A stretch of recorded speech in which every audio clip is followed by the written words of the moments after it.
Mon Dieu, ce qu'ils ont fait avec cette saga, ça n'a plus aucun sens, et c'est vraiment du grand n'importe quoi. J'espère bien évidemment que tu vas bien, que tu as passé une belle journée, une belle matinée, un bon réveillon, peu importe tout, ce que j'espère c'est que tu te portes à merveille aujourd'hui. On se retrouve afin de critiquer le film Scream 6. J'ai regardé en urgence le 5 puisque je ne l'avais pas vu, donc j'étais tout chaud pour regarder ce 6e opus, et wow! Oh la claque! Je sais d'avance, on va tirer ma veste en me disant « Oui, mais en fait, Scream c'est une parodie. » Oui. Et il faut le prendre comme tel. Scream est une parodie de films d'horreur. En fait, on se moque des codes des films d'horreur, et c'est bon, ça fait du bien en réalité de voir ce genre de film, et c'est pourquoi c'est du grand n'importe quoi, mais en réalité, avec le recul, j'ai passé un bon moment en fait. Même si ça n'a aucun sens. Mais réellement aucun sens. Il y a tellement de choses qui ne vont pas dans ce film, c'est incroyable. Encore une fois, j'ai passé un très bon moment devant, c'est paradoxal. Des fois, vraiment, j'étais genre... Et de l'autre, j'étais genre... Ouais, bon, pourquoi pas. C'est fou. C'est complètement fou. Et c'est pourquoi je vais t'en parler tout de suite. Scream 6 est réellement, je pense, celui qui m'a le moins plu. Alors, je ne suis pas le plus grand fan de la saga Scream. Je suis uniquement, un petit viewer occasionnel, et je ne suis pas non plus un très grand fan de films d'horreur ou de slasher, même si cela titille un petit peu plus ma curiosité au fur et à mesure des années. Je ne dis pas que je vais commencer à me lancer dans les vidéos d'horreur, parce que vraiment je vais faire des cauchemars, quoique cela pourrait être assez intéressant, même au niveau de la réalisation. Je sais que James Wan est un très bon réalisateur par rapport à cela, on verra si on en parle sur la chaîne. Mais en tout cas, pour en revenir à Scream, bon, c'est la suite logique du 5e, avec donc des personnages qui reviennent pour celui-ci. Cette fois-ci, le personnage de Sidney n'y est pas, et je crois que c'est la première fois que cela arrive, puisque Neve Campbell a eu des problèmes avec le studio, ce qui fait qu'elle n'a pas été reconduite. Et je t'avoue que ce n'est pas dérangeant, en soi. Certains vont me dire, oui, mais elle est l'essence de la saga, comme ça a été le cas pour Rocky. Certains m'ont dit, oui, mais Creed 3, en vrai, c'est pas vraiment un film Rocky parce qu'il n'y a pas Rocky. Là, bon, ça reste un film Scream. J'en attendais pas énormément de ce film, encore une fois, je partais du principe que c'était vraiment une parodie. On se moque vraiment des films d'horreur, on s'attend à tout. En général, dans ce film, t'as toujours un groupe avec des personnages qui vont trahir d'autres, etc. Des personnages qui sont gentils. Et en réalité, il y a tellement de personnages qui ne servent à rien du tout. Mais c'est affligeant. Par ailleurs, tu as le personnage de Danny, joué par Josh Segarra, qui jouait déjà dans la série She-Hulk. Et frère, j'ai pas compris. L'intérêt de ce personnage... Alors, je comprends qu'il faut mettre des personnages par-ci par-là pour justement te dire « Ah, mais du coup, vu que lui n'était pas dans cette scène-là, ça peut être lui le tueur. » Mais à un moment donné, mettez peut-être moins de personnages, mais mettez des intrigues un petit peu plus conséquentes, quoi. Quand je te dis qu'il ne sert à rien, son utilité dans le film, ça a été de sortir une échelle. Et le nombre de débilité dans le scénario, c'est-à-dire qu'à la toute fin, toujours en lien avec lui, il appelle la police, et dans le huis clos de la fin, donc dans cette scène finale, c'est lui le premier à pousser la porte pour entrer à la toute fin du combat final. Il ne sait pas si les gens sont armés, il ne sait rien du tout, et c'est lui qui est en première ligne devant les policiers. À quel moment cela arrive dans la vie? À quel moment? À la police?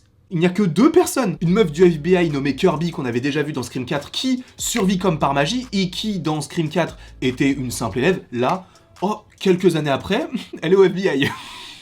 Ok. Et tu as l'inspecteur Bailey, pareil, ils sont 2. Parce qu'en réalité, on peut se dire, oui, mais c'était pareil dans les Scream d'avant. Oui, mais là, ça se passe à New York. Et en fait, le truc, c'est que tu te dis, à chaque fois, la police arrive au dernier moment. Et ce qui est fou, c'est qu'il y a une scène qui se passe sur une sorte de rooftop, donc on est vraiment, je dis n'importe quoi, au 40e étage. À la toute fin d'une scène où le personnage de Gail est mise à rude épreuve, frérot, on entend les sirènes de police. On est au 40e étage d'un immeuble. Comment t'entends ça? Je comprends pas.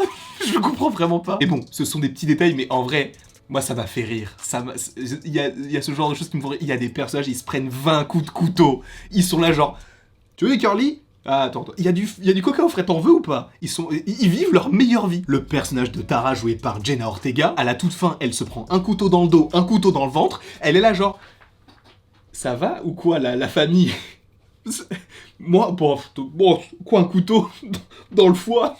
Frérot, laisse-moi rire. C'est incroyable. Mais moi, je trouve ça génial. Et je sais que justement, on en joue de ça. Mais c'est fou. Et l'avantage de ce film-là, c'est qu'il y a tellement de choses qui se passent que tu ne vois pas le temps passer. Le film dure 2 heures et tu vois pas le temps passer. Et après, les connexions qui existent entre le Scream 5 et le Scream 6 sont plutôt intéressantes. Dans le sens où, oui, c'est connecté. Oui, on a les mêmes personnages qui reviennent. Oui, on a la même intrigue, entre guillemets. Ça reste familial. Mais c'est un peu du n'importe quoi. Dans le sens où un père de famille, qui est donc le shérif, l'inspecteur, puisqu'on est à New York, donc l'inspecteur, c'était le père de Richie, le tueur, ou en tout cas cas l'un des tueurs du précédent film. Et vu qu'il a été tué, lui a voulu prendre sa revanche avec ses 2 autres enfants. Une fille qui est morte dès le début, mais c'était évident qu'elle n'était pas morte puisqu'on l'a pas vu se faire poignarder. Donc quand tu vois pas un personnage mourir ou en tout cas se faire massacrer la tronche, il n'est pas mort. Et là c'était évident, c'était sûr à 100%. Et l'autre personnage, qui s'appelle Ethan Landry, bon ce n'est pas moi même si il est nul, ce personnage, vraiment, il y a un moment donné où tu as le personnage de Mindy qui avait survécu au film précédent qui dit « Toi je te soupçonne parce qu'on te connaît pas, t'es jamais vraiment là,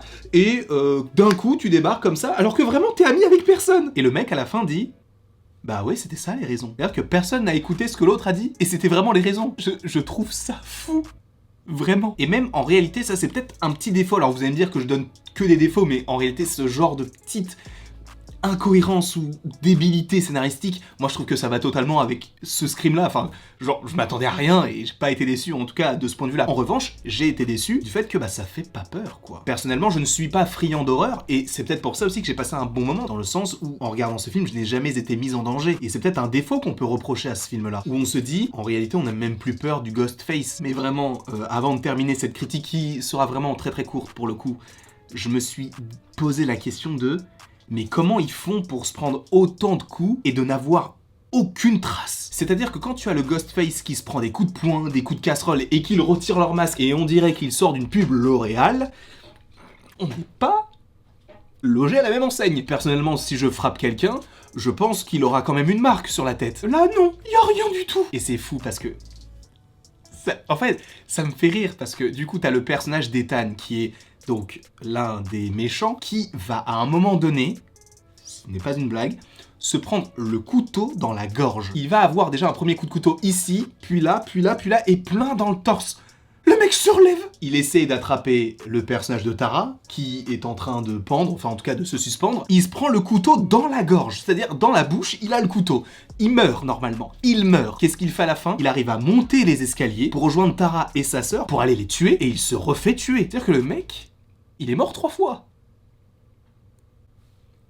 Et son histoire sort de nulle part. Ce personnage-là, tu l'enlèves, ça ne change rien du tout. Mais il fallait quand même, je pense, un nombre pour justement te dire « Ah, est-ce que ça peut être lui? Est-ce que ça peut être lui ?» Parce que là, il y a 3 méchants. T'avais pas besoin d'en mettre 3, t'en mets 2 et ça suffit, tu vois, sachant qu'on avait déjà vu 2 méchants. Mais il faut rappeler aussi que dans le film, on te dit « Oui, les suites, c'est toujours plus que le précédent film. » Et là, c'est le cas. Là, t'as 3 méchants. Bon point, pour le coup, la musique, bon, ça reste un petit peu dans le thème un peu pop, rock, etc. Ce n'est pas forcément ce que j'apprécie, notamment du Billie Eilish, que je trouve très talentueuse. En revanche, comme je vous l'ai dit, je ne suis pas un très grand fan de Scream, mais j'ai regardé la série, donc je n'ai regardé que les 2 saisons, parce qu'après j'ai vu qu'ils avaient fait une sorte de spin-off, plus une saison 3, j'ai pas compris pourquoi, mais les 2 premières saisons qui sont sur Netflix, elles sont géniales, hein. Vraiment, je vous invite à les regarder. En tout cas, je vais pas m'éterniser sur ce film, c'est une mini-critique. Pour le coup, comme je vous l'ai dit, j'ai passé un bon moment, dans le sens où vraiment c'est pas prise de tête. C'est là pour te faire peur, et c'est là où ça me pose problème, c'est que ça ne fait pas peur en réalité. Même les screamers ne sont pas spécialement effrayants, mais absolument tout est prévisible. Il n'y a rien où tu te dis « Ah, ça peut être... » Non, tu sais qui c'est. Mais bon, je vous laisserai en juger quand vous aurez vu le film, ou je vous laisserai en juger dans les commentaires si vous avez déjà vu le film. Quoi qu'il en soit, je vous remercie grandement d'avoir regardé cette vidéo. N'hésitez pas à l'aimer, à la partager, à la commenter et à vous abonner. Cela me ferait bien évidemment extrêmement plaisir. Et après tout ceci, il ne me reste plus qu'à vous dire à la prochaine pour la prochaine.